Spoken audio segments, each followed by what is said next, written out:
এমন কিছু জিনিস যেগুলো ছোটবেলায় আমরা সবাই করেছি, বাট আপনি মিলিয়ে দেখুন তো এগুলো আপনিও করেছেন কিনা। যেমন সবার প্রথমে ছোটবেলায় যখনই আমাদের কোনো ইরেজার কিনে দেওয়া হতো, পেন্সিল দিয়ে সেটাকে ফুটো করে বেড়াতাম। ছোটবেলায় এরকম টিপটপ পেন দেখলেই কিনে ফেলতাম, যেগুলোর মধ্যে অনেক রকমের কালার থাকতো, কিন্তু আমরা হতচ্ছাড়া সেই সব কালার গুলোকে একসঙ্গে টিপতে শুরু করে দিতাম। ট্রেনে বা বাসে যখনই কোথাও যেতাম, আকাশের চাঁদটাকে দেখে ভাবতাম এও বেটা বোধহয় আমাদের সঙ্গে সঙ্গেই চলছে। সেলুনে যখনই চুল কাটতে যেতাম, নাপিত মশাই তখনই বড় বড় চোখ করে আমাদেরকে বলতো চুপ করে বস, নালে কান কেটে দেবো। আরে বাচ্চা কি জান লোকে কিয়া। ছোটবেলায় কে বেশ বলেছিল যে পেন্সিলের ছালগুলো থেকে নাকি বাচ্চা হয়ে যায়, তাই পেন্সিল ছুড়লেই তার ছালগুলোকে জমিয়ে জমিয়ে রেখে দিতাম। জ্যাকেট পরলেই তার চেনটাকে বন্ধ করে চেবাতে লাগিয়ে দিতাম, যেন বাড়িতে খেতে দেয়নি। এবং পেনের ঢাকনাকে তো চিবিয়ে তার গোষ্ঠীর পিন্ডি একদম চটকে দিতাম। পেন্সিল এত ছোট হয়ে যাওয়ার পরেও সেটাকে দিয়েও লিখতাম।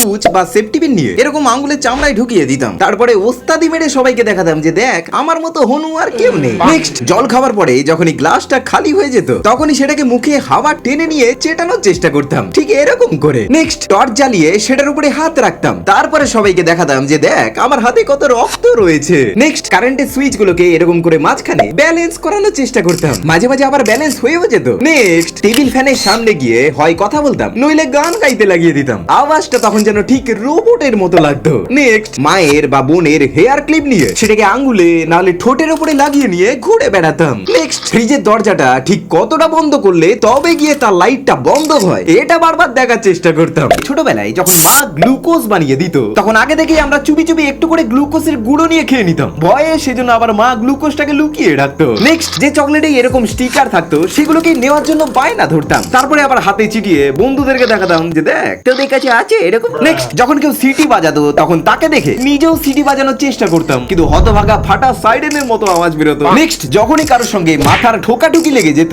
তখন বলতাম যে হতচ্ছাড়া আরেকবার ঠোকানে, না হলে শিং বেরিয়ে যাবে কিন্তু। নেক্সট যখন বাবা মা খাতায় মলাট লাগিয়ে দিত, তখন নিজেও ওস্তাদি মেরে মলাট লাগাতে যেতাম, তারপরে লাগিয়ে পরে দেখতাম যে হতভাগা উল্টো লাগিয়ে দিয়েছি। নেক্সট মাকে রুটি বানাতে দেখলে নিজেও ওস্তাদি মেরে তখন রুটি বানাতে যেতাম, যেটা গোল তো হতোই না, উল্টে কোনো দেশের ম্যাপ তৈরি হয়ে যেত। নেক্সট রাস্তায় চলার সময় কোনো ক্যান বা বোতল পড়ে থাকতে যখন দেখতাম, জানি না কেন পা দিয়ে সেগুলোকে চিপকে দিতাম। দেওয়ালে যখনই কোনো পুরনো পেন্ট দেখতাম, খুঁটিয়ে খুঁটিয়ে সেটাকে তুলতে শুরু করে দিতাম। যখনই এরকম কোনো ব্লকের উপর দিয়ে হাঁটতাম, তখন এগুলোর উপর দিয়ে ব্যালেন্স করে চলার চেষ্টা করতাম। ছোটবেলায় যখনই কোনো ড্রয়িং বানাতাম, হতচ্ছাড়া সূর্যটাকে সবসময় কোণেই রাখতাম, কেন রাখতাম আজও জানি না। যখনই কোনো জুস বা কোল্ড ড্রিঙ্কস খেতাম, তখন আমরা ভাব করতাম যেন ড্রিঙ্ক করছি। আবার 1 টাকার কয়েন নিয়ে কখনো কখনো পেন্সিল দিয়ে সেটা ছাপ তোলার চেষ্টা করতাম। আকাশে যখনই কোনো খসে পড়া তারা দেখতাম, কিছু না কিছু তখন উইশ করতাম, কিন্তু একটাও পূরণ হতো না। ছোটবেলায় সিঁড়িতে কিছুটা এরকম করে উঠতাম, আবার বাবার ফোন ফাঁকা থাকলেই সেটাতে সাপের গেম খেলতে শুরু করে দিতাম, তারপর আবার বাবার পিটুনি খেতাম। আবার যখনই রিং টাইপের কিছু খেতে যেতাম, আগে 5 আঙ্গুলে আংটির মতো করে সেটা পরে নিতাম।